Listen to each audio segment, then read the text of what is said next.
This program is presented by University of California Television. Like what you learn? Visit our website or follow us on Facebook and Twitter to keep up with the latest UCTV programs.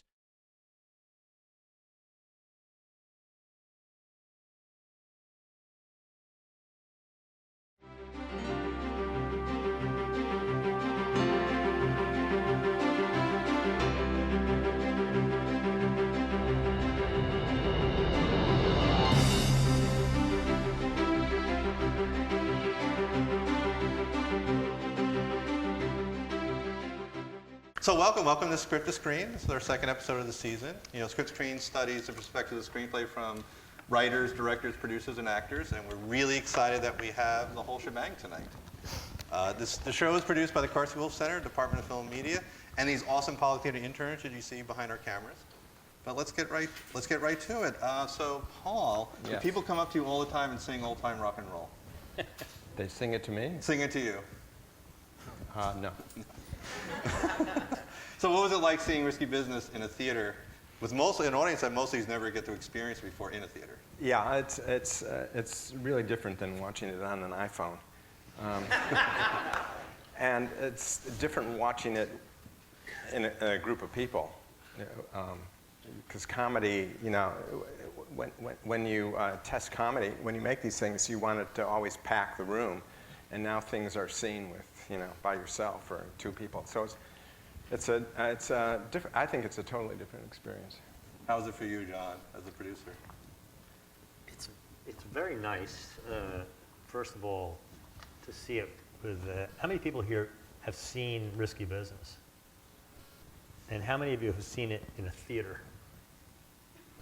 That's actually a pretty good It's pretty good. There's a generation gap there. So I think, I think for us, it's great to see it, and then most importantly, it is the vision of the film as Paul had created it. So this is only the second time. Yeah, this is only the second time that last scene has been seen intact, because we went to war with the studio over that and lost, and so we were able to. The first time it was seen was 2 months ago at the Academy, so it hasn't been seen ever. I mean, in 30 years that this film's existed. And I've never seen it. And you've never seen it. Well, And he didn't even know. No, I thought I was hallucinating because I knew that had happened, and I remember what the scene had been. Right. And I thought I was hallucinating. And to me, they cut out one of the most important lines in the film, which is, why does it always have to be so tough? And that's not in the other version. And then they go off bantering, which was like nails on the blackboard to me. well, also, I mean, as filmmakers or storytellers, imagine having your work judged and having the ending change so that the meaning is completely different. And then reading the reviews about that. And sometimes the reviews are right, Yeah. because they're reviewing an ending that called it right. So it's very, very gratifying, even if it took us 30 years. 30 years to see it. Now, is this the version, because you know this was showing in Burbank last week. This would not be the version. It wouldn't be this version. No. No, this doesn't exist. We cobbled it together tonight. Did you really? Yeah, we took That's why some, there was that little black pause when it goes into his glasses there and there. We in honor of the movie Risky Business, we decided to take some legal risks and show something that That wasn't is allowed.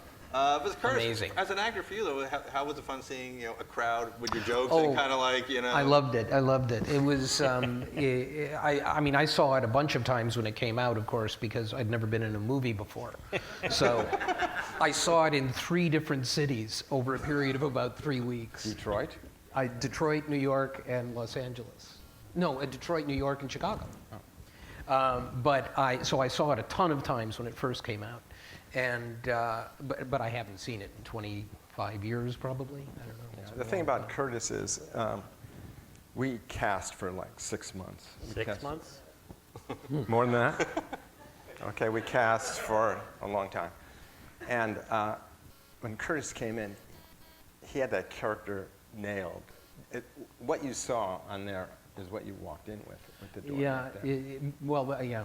And it was like, it was so reliable for me to have that character in place. I didn't have to worry about that. You know, Bronson was pretty much the same way. These guys were just so solid. It really, to have that kind of reliability in some areas, because other stuff gets really flaky, was really helpful to me. And Curtis just had, I can't imagine this film with any other actors playing those two parts that you guys play. Well, it was hugely important for all of us. I mean, for those of us in the movie, most of us had never been in a film before, Right. and for having this be your first movie, pretty much spoils it for you. Oh, speaking of which, I did talk to Rebecca De Mornay this week, and she wanted to be here, but her youngest daughter is having her Sweet 16 party on Saturday. Oy, oh boy. And they're preparing. So The mind she wanted boggles. me to pass that along. So you mentioned that, with the casting with you. So when you read the script, was there something you just connected to the character immediately? Oh, like yeah. You just knew it. Well, no, I knew it because I knew someone in high school who was that guy. And high school was recent enough at that point that I pulled on my memories of him. And that's why I had that memory in my head for the whole time. Yeah, but when Paul talks about the very unique ability, both in the audition and then throughout the piece, I probably cast or auditioned 3,000 or 4,000 or 5,000 people over the years. I don't think there's more than 2 or 3 people who were able to do something like that, like Joan Cusack and Mendel Leaf. Yeah. I mean, very, very rarely, and every single take, and it was really, it was like you went, whoa. And then we moved around the pieces, and we brought you in with different actors and to see how they would work. Work as ensemble, I yeah. think Kevin It was a Bacon long in there. stretch. I mean, I remember it being, I mean, you remember obviously better, but from my perspective as an actor, it seemed to take forever. And we would come in and do it over and over again for, over a period of months. And it did take a long time. And then the great thing was, you did something which never happens anymore. You brought us in like a week early to Hang out. rehearse, Yeah. which for us, the guys, Bronson and Raphael and me and Kevin and Tom, meant being picked up at the hotel in a van and taken to a mall and left there to hang out. We were just, that was what we did. We went and we would do read-throughs, but the other thing that we would do is hang out, because this was considered, I think, a really valuable thing for these guys who've grown up together, that they should feel comfortable. And so they would take us to, malls, or they took us to the Playboy Jazz Festival at one point, I remember, and I mean, we would just hang out. But the luxury of that, in addition to the doing read-throughs, as we did with you, we had that luxury which no one will pay for anymore.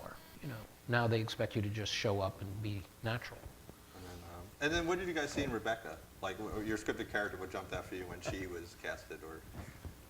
That was probably the longest haul, because she came in early, and we had dismissed her, I think. Yep. I mean, to the extent that we did. And then we weren't getting anywhere, and I screen tested some other actors, and we came back to Rebecca in the end. I think when Paul, when Tom came in and we thought, oh, this looks good, getting them together was really the crucial element there. Yeah, Tom was working on the Coppola film, The Outsiders, and so we could just get him. He read in the afternoon, and then we wanted to do a screen test of the two of them together, and he had to be on a plane the next morning. No, like, he had to come back. We didn't do it the same day. He had to come back he had to fly back. well, I just remember this. To screen test him, because he had to be on the plane like in Yes. the morning, we arranged to meet at Steve Tish's house at 5 in the morning for a complete screen test with John on this cockamamie Camera? VHS camera. Yeah. And I was picking up crews in the morning, and I was given an address in Los Angeles. And it was literally 5 in the morning, it was pitch black, no cell phones, obviously, in those days. And I pull up to this apartment building, and no one's coming out. And I'm sitting there at 5 in the morning wondering, what am I doing here? This isn't happening. And I didn't have an apartment number or anything. There was no one to call. And I waited for about 10 or 15 minutes. I said, this is ridiculous. I'm just going to leave. I went, give it 5 more minutes. And I did. And then Cruz came out. He was just late because he was so tired from it. But film history would have been a little different if I pulled out of there. So you guys launched this. I mean, this was a big launch. This really catapulted him. This was it, Yeah. What about him and the character really kind of, like, how did he stand out compared to the other actors you were, The other actors? Considering for him? The way I explain it is that he could play naivete and heat. And he could be pushed around by Rebecca, too. There were actors who could hold their own. They had too many tools to defend themselves. Tom was pretty vulnerable. Tom was 19 years old when we cast him. And he could play that vulnerability, too. So he goes from that to the strength that he has at the end of the scene in this version, which I thought was really important for him. So where did the sex destroys the future, the chastity theme come for you? How did you... The what? Well, the fact that the scene opens with him, wanting to have sex and his future's destroyed. Like he misses the test. Oh, because he's so anxious about doing the right thing and being the good kid, he can't even have a good fantasy. That was that theme. It keeps, interfering. He can't even have a fantasy, much less fun in his life. So that's why Curtis's character that provokes him all the time to take that action, because he's so fearful of taking an action, is such an important dynamic. So, Curtis, you basically say you pushed Tom Cruise around then. Because then you did. You say. forced him to call Lana, or Jackie. Well, Jackie. I forced him to call Jackie. Yeah, that didn't work out so well. But yeah. Jackie was 6'4" tall. Bruce Young. Yeah, he was a strong Great guy. actor who I actually used subsequently. Wonderful. Walked very well in heels. It was very good in heels. I just love, the dad, he starts with the simple thing of playing the stereo. The bass. Bass, Bass. and then just the escalation of adolescence kind of like rebelling against his dad. Was that something you were thinking about? You wanted a story about adolescence moving into adulthood, pushing back? Pushing back? No, I think it was not so much pushing back against his parents. It was like, it's like just taking that risk for a moment to free yourself from the shackles that he felt, but then paying a price for it. Fantastic. And of course, Curtis, you have probably the most quoted line ever. Yep. I have a trig midterm tomorrow, and I'm being chased by Guido the Killer Pimp. I'm actually, really very lucky because I was saying that this movie spoiled me for movies, and one of the reasons is it's so beautifully written, and I wind up with several lines which wind up being quite memorable. The other being "What the fuck," what the scene, and the Guido the Killer Pimp line. And it's true. It's probably more than any other job I've had. I get those. I mean, you were saying, did people come up singing, old time rock and roll to him? No, but people do come. They do recite lines, yeah.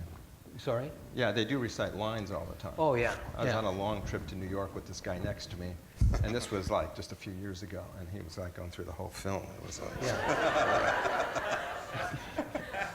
Don't give away your identity. No, you try not to. It was fun watching with the audience because, of course, the audience had a lot of fun with those lines. But the old time rock and roll getting an applause after that scene was pretty Yeah, big. well, that's the most overused word of our time right now. It was interesting. What's Many that? students came up to me saying they hadn't seen the movie, but everyone has seen that scene. And that's, Or parodies of that Or scene, parodies, yeah, which is yeah. the same thing. And in fact, this was parodied in Mad Magazine.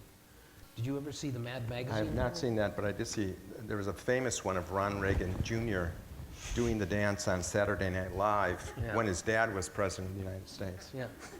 which was pretty scandalous at the time. So also the music was fascinating. I mean, In the Air Tonight, Phil Collins, another, supporting this, the train scene. So as a producer, was it kind of a challenge getting the music, or thinking about what would work best for the film?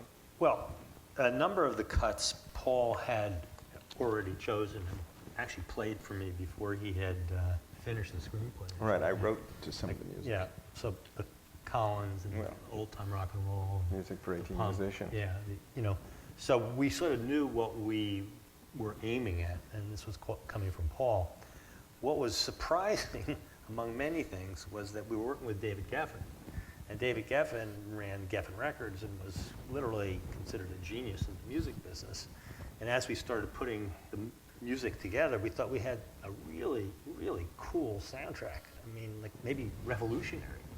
And Geffen thought it was terrible and didn't want to put it out as an album, which back then everybody did. And we thought, like, David Geffen, I mean, legend, he doesn't think this is good. So when we did the Tangerine Dream and we finished the score, which has Springsteen, Hungry Heart, which has, every move you make. I mean, there's some pretty cool little pieces. Prince is in there. Yeah, Prince, Talking Heads. Talking Heads. It was very cool, we thought. It only got released abroad through Virgin. And the way the world works was it got pirated and brought back, this is pre-internet, to America and became a massively large selling album of the movie. Of course, we didn't receive a dime for it. But, and it turned out that we were right in this case, and David, who obviously did go on to do some good things, was wrong. But it just surprised us. It shocked us because one of the things, besides just the choice of the cuts, was that Paul originally was looking at the Steve Reich music for 18 musicians, and then we were looking for someone to score this. And when the Tangerine Dream choice was made, and we went off to Berlin to do it, it was a completely revolutionary concept for a comedy, right?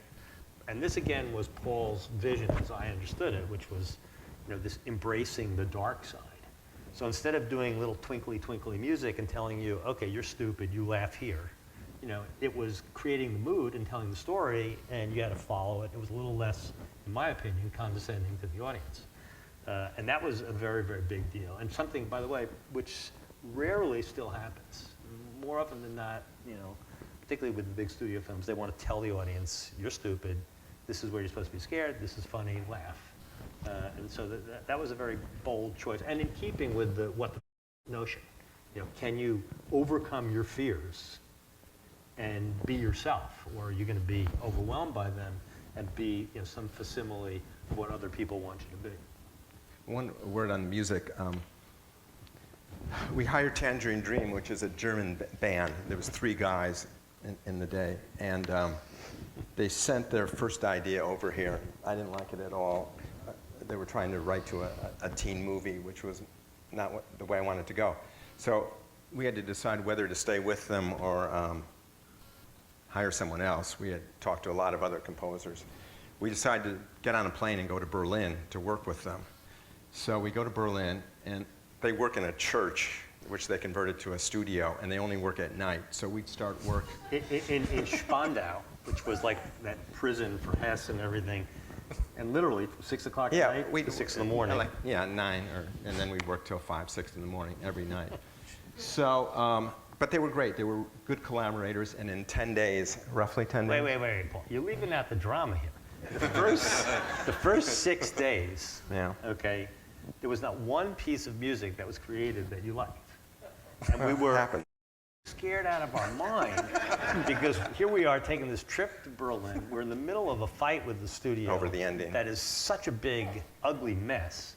And we're standing there with nothing in our hand. And on the 7th day, Edgar comes in and... Sounds biblical. What? What did he do? He brought in Love on a Real Train, remember? Oh, okay. On the Anyway. 24-inch, 2-inch master. And that was when... We got it.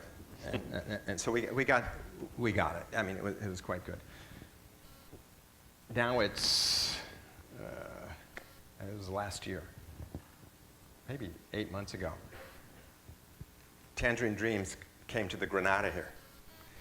So I said, I got to go see him, There were 3 guys. Now there's only Edgar Froese.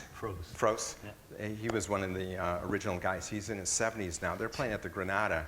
They're doing the same music, and it was like they played for over 3 hours. He had a young band with him, but they were doing what they were doing years ago, including, they included Love on the Real Train here, which was cut from the train.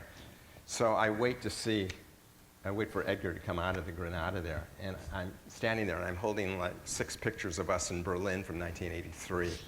And he was so moved that he didn't recognize me until I showed him the pictures, and then he was really moved.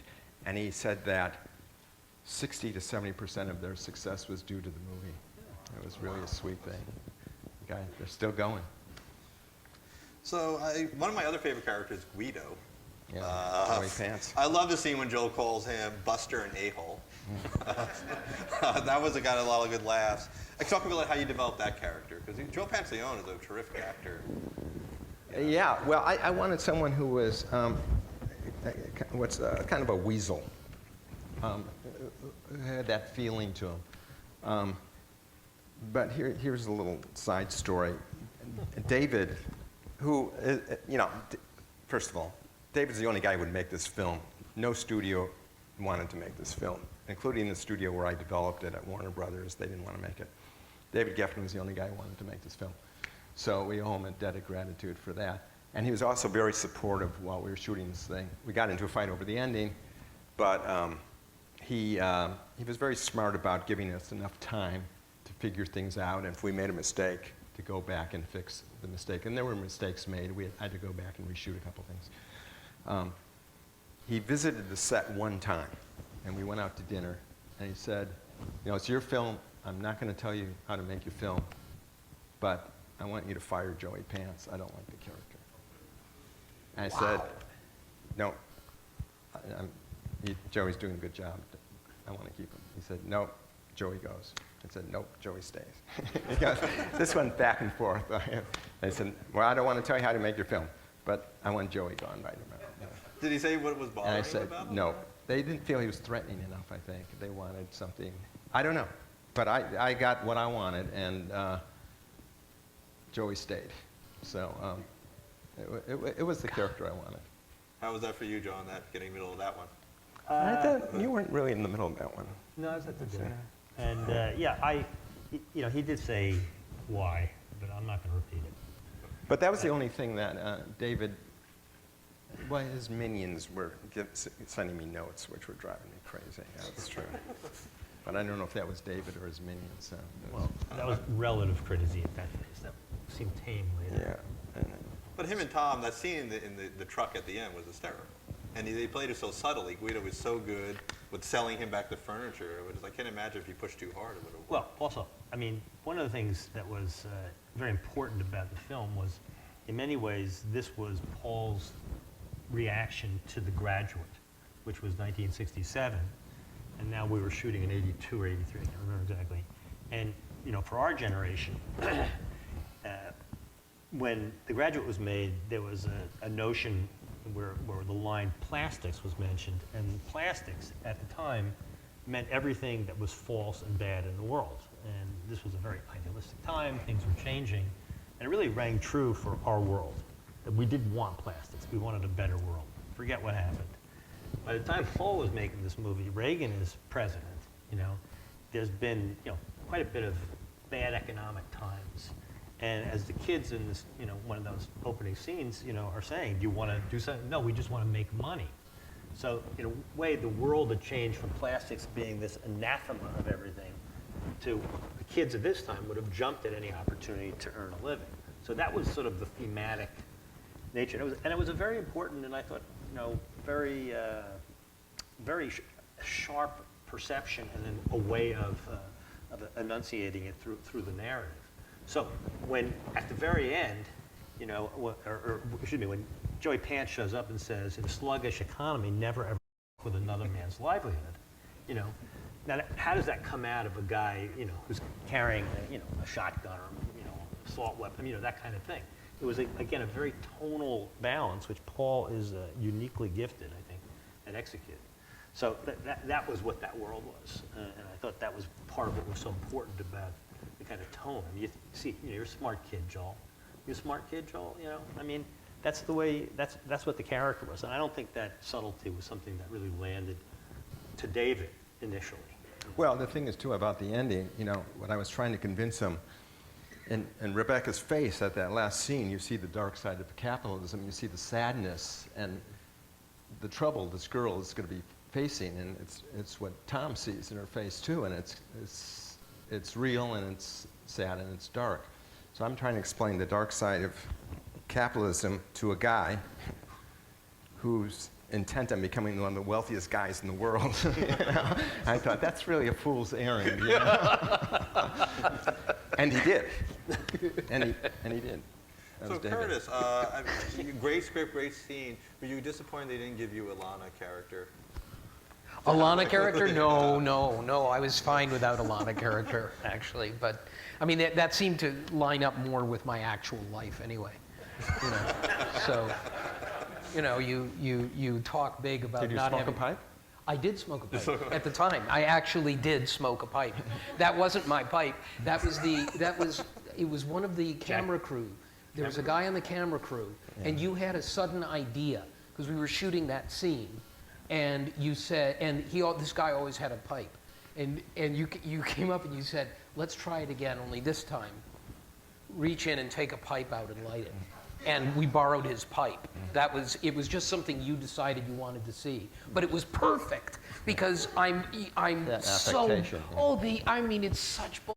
You know, I mean, it's all just bull. It really is. But what Curtis nailed was that patronizing tone that was... I don't have to pay for it. And yeah, well, I mean, it's just so obvious to me who the guy is.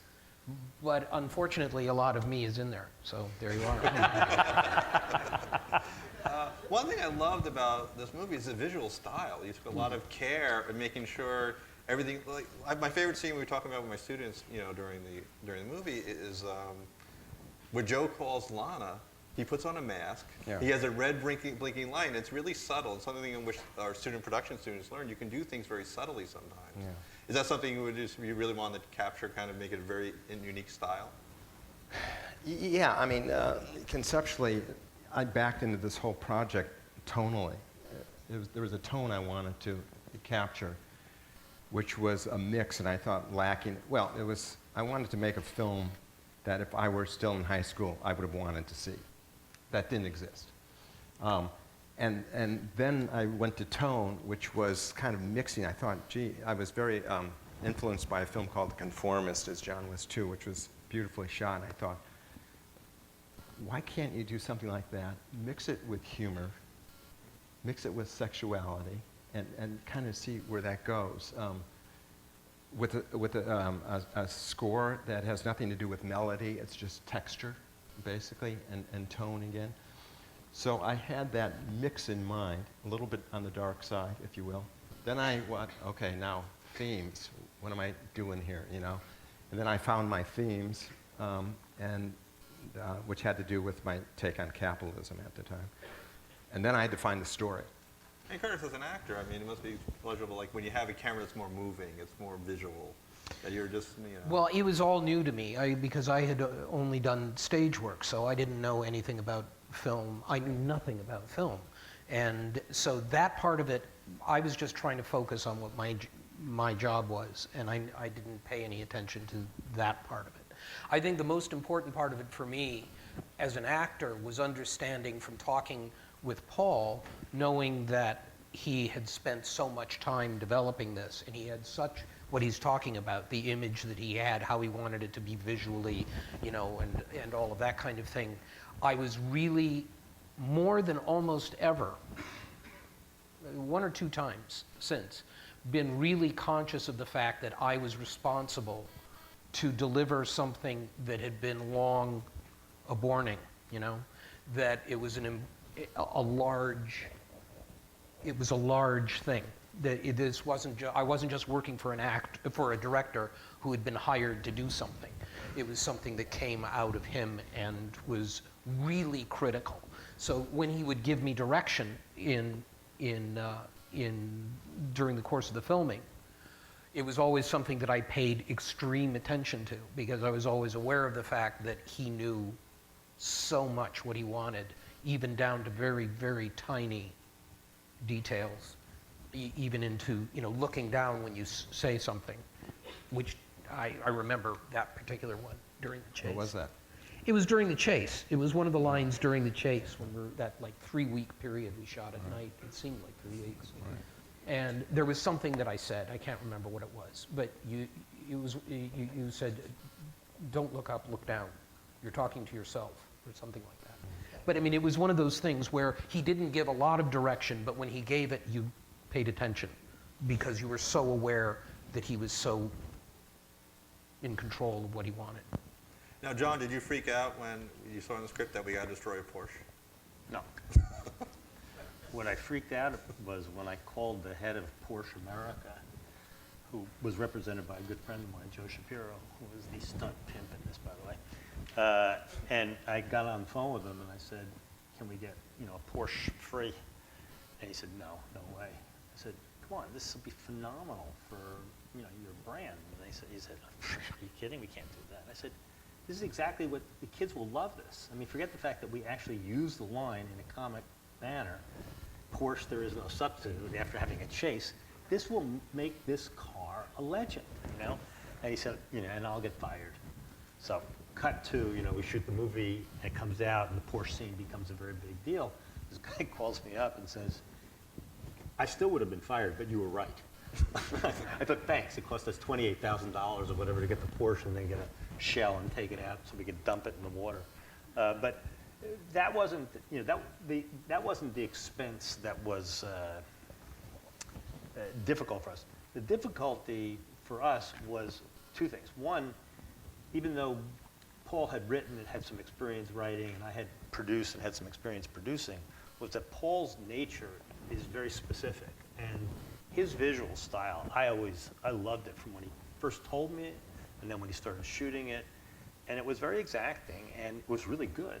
So in order to have the time for him to get his vision realized was going to be a problem.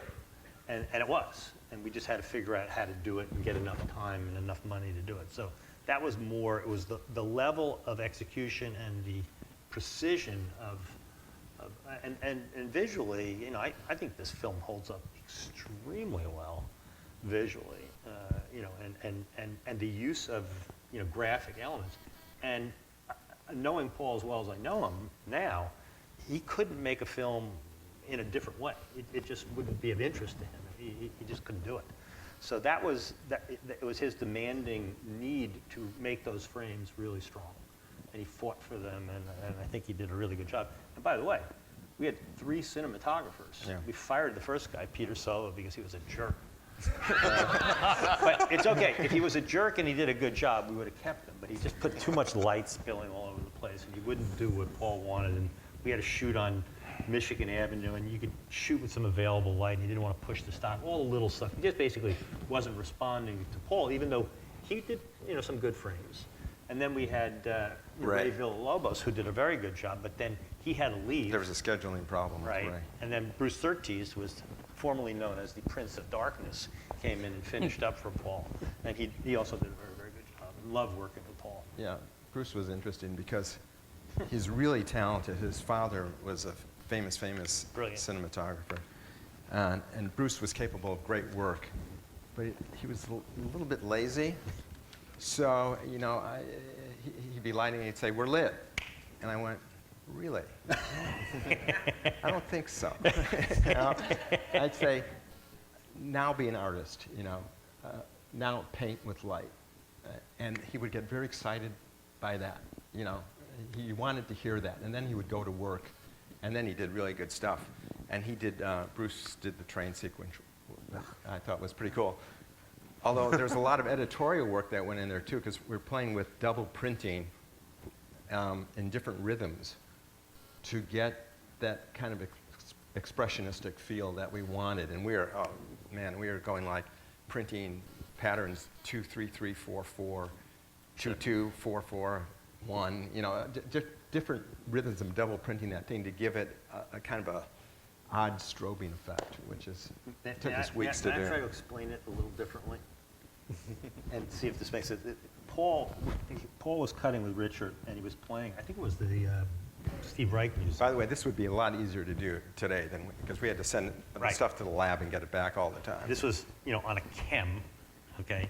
And what a chem had was when you went very slow on it, it created a flicker. So when we were sitting around talking about the shot, you know, Paul said something, I'm not going to repeat exactly what it is, I don't know if I know it, but that he really liked the way the image was going at 2 frames per second because it had this flicker with the music playing. And I had worked on a film, one of my early films, where the director was not very good at doing action, and because he shot things and the cars moved too slow, we had to come up with an optical way of creating faster motion, and it created a kind of interesting strobing thing by doing that patterns. And we had worked out these very complicated patterns to make things go a little faster and this, that, and the other. So that was my approach when Paul said he really liked this, and that's when we started doing all these different varieties until he found one that he liked. But it literally came from the strobing of that chem, because it worked on a kind of prism. And now you could do it in a flash. Back then, it took us, I don't know, it took a lot. month and a half to get those images to work. And I think they held up pretty well. You know, it really was quite sensual and caught something in both Tom and Rebecca. And really, you had 2 amazing sex scenes because the first one was very sensual too. Yeah, so that was kind of. Did you approach that scene a little differently, or when he loses, the first scene with Rebecca, When you stayed on the stairs? Approach it differently? Yeah, how did you approach like the stair scene? Wait, you got to tell That the was- story of the first take on the when she came. Yeah, in. when This is well, great. I wanted it to be over romanticized, if you will. It was kind of almost ridiculous, but in a fun, sexy way. So the doors blowing open, establishing the wind, and the leaves coming in.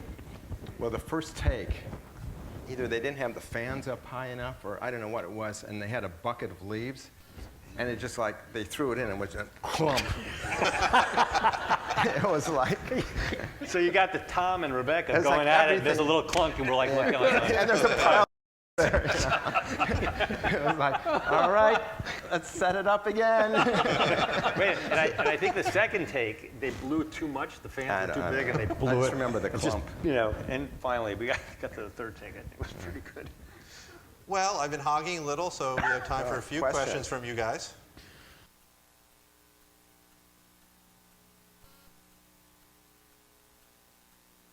I couldn't say, I could The st- because I mean, styles evolve, and No, but when first of all, the old time rock and roll video was the first major video on MTV. This is a long time ago.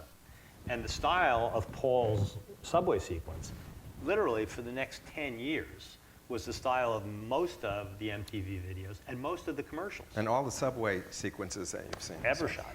And by the way, commercials, because they spend a lot of money per second or per minute or however you want to look at it, are often very sophisticated visually. So they borrowed more than liberally. In terms of storytelling, John Hughes apologized at one point to me for his Ferrari and Ferris Bueller's Day Off, which was, I like the movie. But, there were other, probably examples, but you may know better, seeing it from a distance. But And he did old time it. rock and roll was not a single. Oh, no. When we used it, I just thought was it was dead. kind of timeless rock and roll and would age well. And then it became a hit because of us. Bob Seger released it as a single and sold a lot of copies. And then, did we get it on the album or not? I don't remember. I we remember did. being turned down at one point to get it on the soundtrack. No, so I think don't- we did get it on the album, and the video became massive for him, and he, his career came back or became a career. I'm not exactly sure, but it became quite big and quite hot for a while. But if you Google the dance now, as you referenced, Ray, someone referenced earlier, it's like everyone, all just over the the number. world. Yeah. I mean, people are doing it all over the world in crazy settings and whatnot. It's hilarious.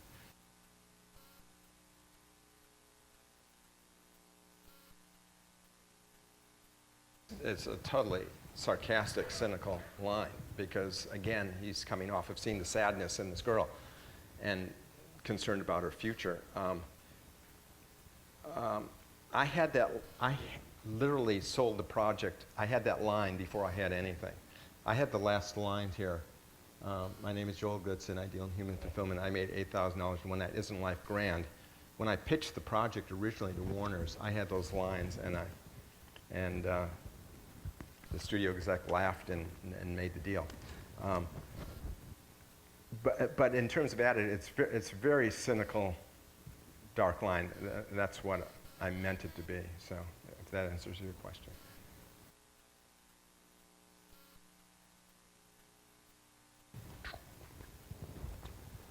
What inspired me? I remember the first time I heard that cut, and we were casting, and we were in an office at Warner's, and I had a radio there. It came over the radio, and as soon as I heard that opening refrain, I like dove across there to turn it up.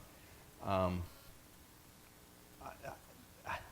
don't know. It was really the tone of the piece. I thought it was just perfect for. I don't know if I placed it at the time. No. In my mind, but I knew it was something I wanted to have badly the first time I heard it. And the lyrics work for us, I guess. I'm always less concerned with lyrics than the mood of the music. Why do you think, the change now? Because why do you think they're so resistant for the ending? It was a bloody battle. It was a 6 or 8 month battle. It was really quite ugly. Yeah, and the only reason we got past it is because they were going to fire me, and I hadn't done the mix yet.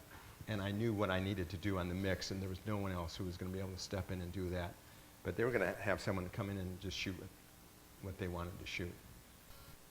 So it got pretty nasty. And we never had a premiere because of that, because we were in conflict. Didn't have a cast and crew screening. And they canceled our cast and crew screening. So until a month and a half ago, Jon and I never presented this film, ever, in 30 years.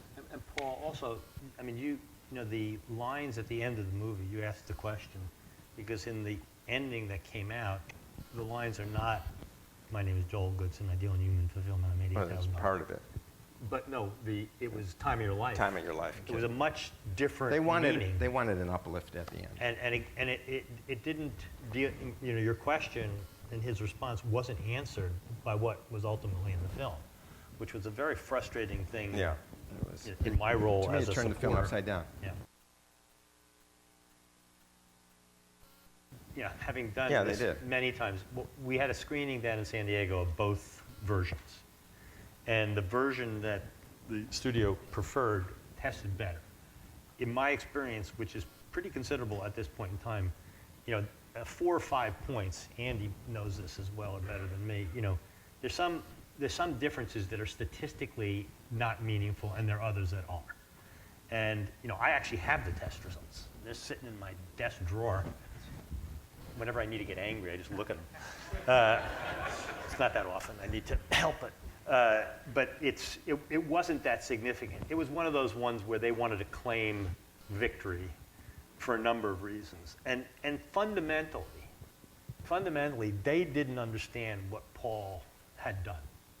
And by the way, there were a number of screenings. The first screening we had, the first test screening at the Writers Guild, we thought went great. Yeah, it did go. Right? We're not idiots. They're not idiots either, but you're looking at an audience, you can see whether they're responding.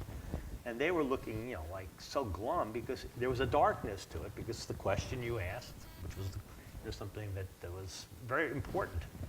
Even though the tone at times is very, very,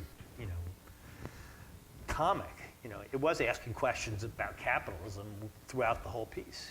Obviously a future enterpriser and a real enterpriser and what that means and what is selling, all that stuff, without being certainly not being didactic. So it was, in my opinion, in my professional opinion, a posteriori, after the fact, years later, it didn't make the difference statistically. It was something that they staged, something that they wanted to win, and they won it. And, we were not in a position to defeat them at that point in time. It was very, very, very tough. But we defeated them tonight. We defeated them. Yeah. There's one last quick, Curtis, something I've been dying to always ask you. Do you get more people come up to you about fans, Better Off Dead, Moonlighting, or this? It's kind of equal with those, actually. Depends on the age group, but yeah, it's about equal. But I will say that I would not have a career in movies if it weren't for this movie, because after this movie happened, Revenge of the Nerds happened, and then Better Off Dead happened, and then Moonlighting happened, And all three of those, which are the cornerstone of everything that I've done since in movies, those all were directly connected to... Which is, by the way, the most fulfilling thing for a director. Yeah. It's not the film. It's Well, like, I mean, it's I the mean- lives that go off in these new directions. Right. Because I was in a cabin thinking about this stuff at one point, and then a few years later, you know, all these careers are created, especially with a young cast. Exactly. And then if you think of, I was thinking of this the other day, the amount of wealth that was created out of this project Yes. as Capitalism time at went work. on. It's astounding if you start adding that up, you know. It's, And does Tom share that wealth with you as a reward? oh, it's like 20%. You know. That's not so bad. Well, we always end our evening with the same question for all of you. Can you tell us about a movie theater experience you had as a child? Something really special you can remember Yeah. going to the movies? Yeah. So share, what is your favorite John, you childhood working on movie yours? theater experience? No, it depends what the age of child is. Well, I would go, okay, I'm going to go a little slightly older. I think I was 13 or 14 when I was watching television late night, really late at night, and they were showing old movies. And I saw You Can't Take It With You, Frank Capra's film. And I think in terms of life's choices, it profoundly affected decisions that I made later in life. So that would be a big one for me. How about for you, Curtis? Anything you The one that, I mean, going back as early as I can is 10. And my parents had been transferred overseas, so we were living in Switzerland. And there wasn't much to see in '64. And there was one theater, a tiny little theater, maybe this big. And it was downtown in Geneva. And over the over the thing was a big wooden picture of Laurel and Hardy, who of course were hugely, hugely more popular there than they were probably ever here in Europe. And all they did in this theater was run silent comedies. It's all they did, and they did it all day, all night. They would just put one after the other on. And I used to take the train, a real train, down to Geneva. We used a real train. I know you did. Down to Geneva, and I would go and spend my whole Saturday watching early silent movies, comedy films, and those were enormously influential. That was before I even wanted to be an actor. Last year, we did a Mary Pickford film with a piano player right there doing the live score. It was fantastic. Which film? Yeah. Oh, I forget. I'm sorry. What was it? Sparrows, thank you. So, John, what about you? Early something? I will take advantage of the fact that I was very immature as a child, so it took me a long time to grow up. So I think I was a child well into when you should have been asked. I think there were two films. One was La Strada, and the other was The Conformist, as Paul mentioned. But you weren't a kid when you saw The Conformist. I'm saying I was a Oh, I kid see. because Okay, I was you're so, a kid. Yeah, so okay. retarded. John was 40. No. But Conformist because it just, you know, first of all, it's an amazing film. It was visually and musically and narratively, it just had so much possibilities, and it just made you feel that there was, maybe it was like what Impressionism was to the painters of the day, you know, that anything was possible. And La Strada also just deeply affected me, and I happened to be studying at the time and read this story from R.D. Laing, who was a psychiatrist who lived with schizophrenics and was treating a very, very distressed and depressed woman who had attempted to commit suicide on a number of occasions, and she saw the film.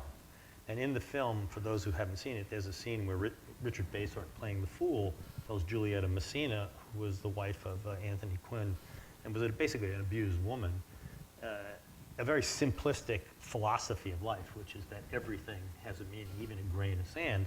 And for this poor woman who had such a difficult life, it gave her a kind of faith and a belief that even though her life was difficult, it was worth living, and she played her trumpet with great, great joy. And this schizophrenic woman saw the movie and was so moved by it that she stopped behaving in a suicidal manner. And I remember when I read that, having seen the movie, I thought, oh, that's what a film can do.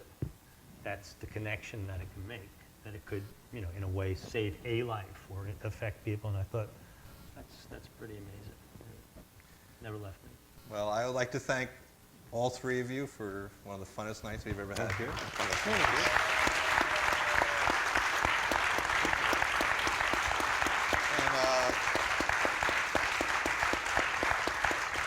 On the way out, I encourage you to really thank these wonderful Pollock interns you see in the white shirts. They're the ones who really produced this event and done all the work. Thank you. So they're the ones who really get the most of the applause. So thank you. Thank you.